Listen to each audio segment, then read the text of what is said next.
A ovo što ste spomenuli, još jedan događaj, ima ih dosta samo za vreme pandemije koronavirusa, to je jedan skandalozni slučaj Mire Gagić iz srpskog sela Biljane Gornje u opštini Benkovac, kada su 15. aprila nepoznati počinioci bacili otrov na oko 80 stabala maslina i badema na njenoj njivi. Ona je to prijavila policiji. Tu istu noć, odnosno 16. u 4 sata ujutru, došli su ponovo vandali, ja ih zovem ustašama, koji su preskočili ogradu njenog dvorišta, lupali na vrata prozore, lupali u kante dvorišta s ciljem da je zastraše i da se ona iseli iz svoje kuće i da napusti svoj kraj. Ja sam također uputio pismo i Miloradu Pupovcu, lideru Srba u Hrvatskoj, opet ministru spoljnih poslova Srbije Ivici Dačiću,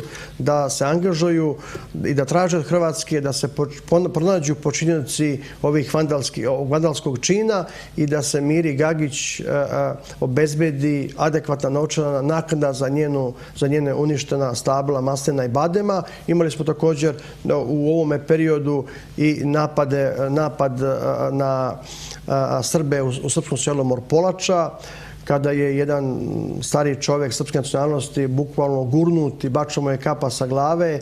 Psovali su Srbima u centru sela srpsku majku. Prije toga je također u srpskom selu, u tom istom selu Morpolača, su ispisivane ustaški grafiti na tabli na kojoj piše Morpolača. Zatim imali smo ustaške grafite u Banskom Grabovcu na Baniji, na spomeniku koji je podignut u čast pobijenih preko 1300 srpskih civila 1941. godine. Zatim smo imali ustaške grafite na spomen području Dudik u Vukovaru. Dakle, imamo niz primjera za vreme ove pandemije gdje ustaške snage ne miruju i gdje izvode akcije sa ciljem, ponavljam, zastrašivanja preostalih Srba u Hrvatskoj. Nažalost, hrvatska vlast ništa ne čini da pronađe počinioce i nalogodavce ovih vandalskih činova, što govori o jednoj sprezi ustaških snaga i hrvatske policije, hrvatskog pravosuđa. To je ono što je loše i mislim da naša država